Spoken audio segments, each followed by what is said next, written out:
안녕하세요. 경제학 수험생 여러분의 든든한 동반자 경제학장 박사입니다. 저희 원샷 1, 2, 3 경제학 핵심 이론 마무리 시리즈와 함께하는 시간인데요.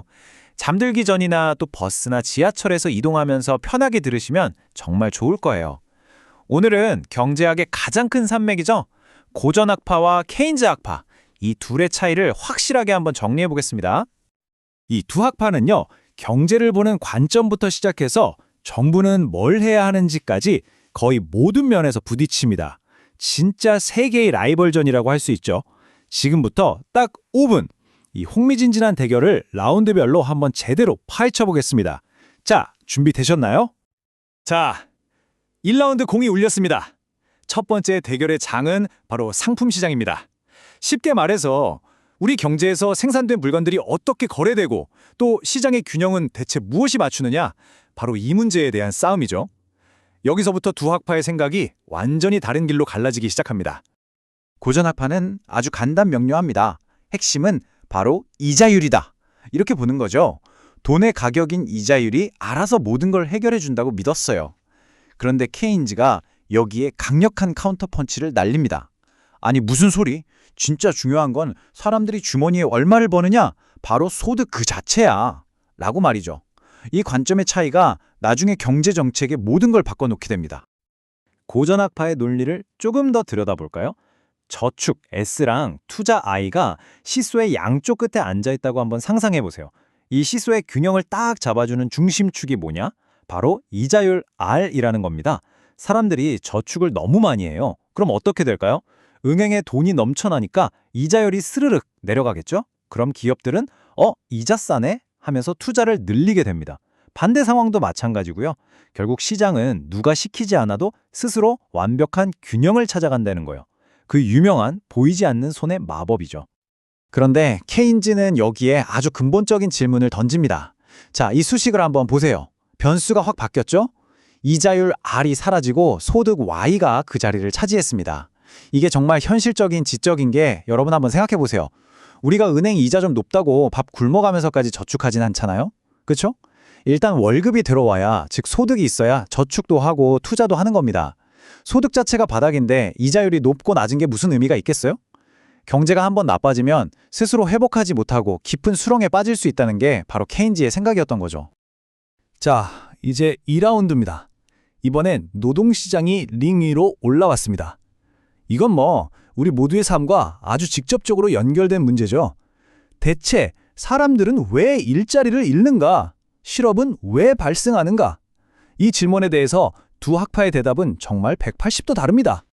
고전학파는 임금을 용수철처럼 아주 탄력적이라고 봤어요. 필요하면 늘어났다 줄었다 한다는 거죠. 그래서 노동자들은 물가까지 다 고려한 진짜 내 월급의 가치, 즉 실질 임금에 반응한다고 생각했습니다. 하지만 케인즈는 생각이 달랐어요. 임금은 용수철이 아니라 벽돌 같다고 본 거죠. 한번 정해지면 아래쪽으로는 잘 내려가지 않는 이른바 하방 경직성을 가진다고 봤습니다. 왜냐? 사람들은 당장 내 통장에 찍히는 숫자, 명목 임금에 훨씬 더 민감하니까요. 고전학파가 그리는 세상에서는 모든 게 참 완벽해요. 노동에 대한 수요와 공급이 정확하게 균형을 이룹니다. 만약에 일시적으로 실업자가 생기면 어떻게 될까요? 괜찮습니다. 임금이 자연스럽게 스르륵 내려가고 그럼 기업들은 인건비 싸졌네? 하면서 고용을 늘리겠죠.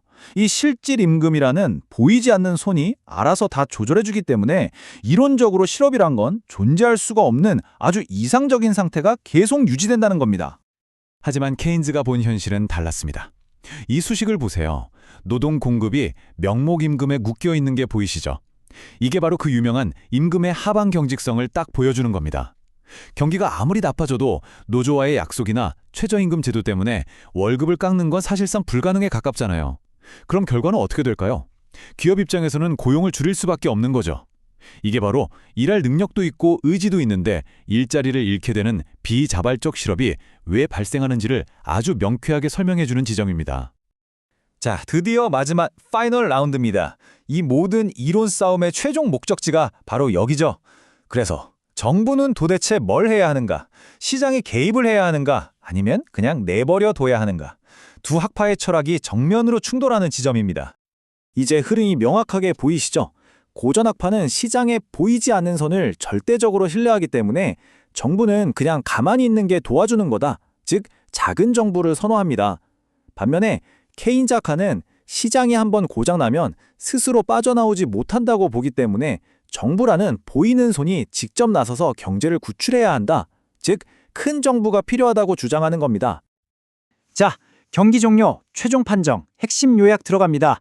우리 수험생 여러분, 시험장 들어가기 전에 이것만 딱 기억하세요. 상품 시장은 뭐다? 이자율 대 소득. 노동 시장은 실질임금 대 명목임금. 핵심 사상은 시장이 알아서 균형을 찾느냐, 아니면 정부가 구매력을 만들어주는 유효 수요가 중요하냐. 그리고 마지막, 정보 역할은 자유방임이냐, 적극게임이냐. 이 네 가지만 머릿속에 딱 넣어두면 절대 헷갈릴 일이 없습니다. 네, 맞아요. 경제학 공부하다 보면 가끔은 어렵고 좀 막막하게 느껴질 때가 있을 거예요. 하지만 여러분, 포기하지만 않으면 반드시 정복할 수 있는 학문입니다.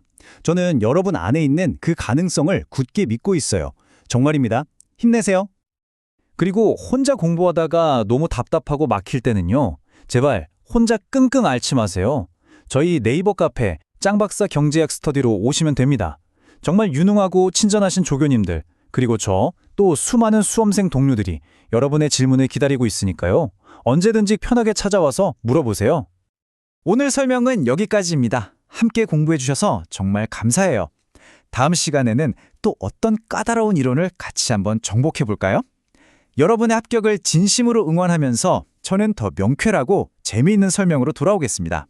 그럼 다음에 또 만나요.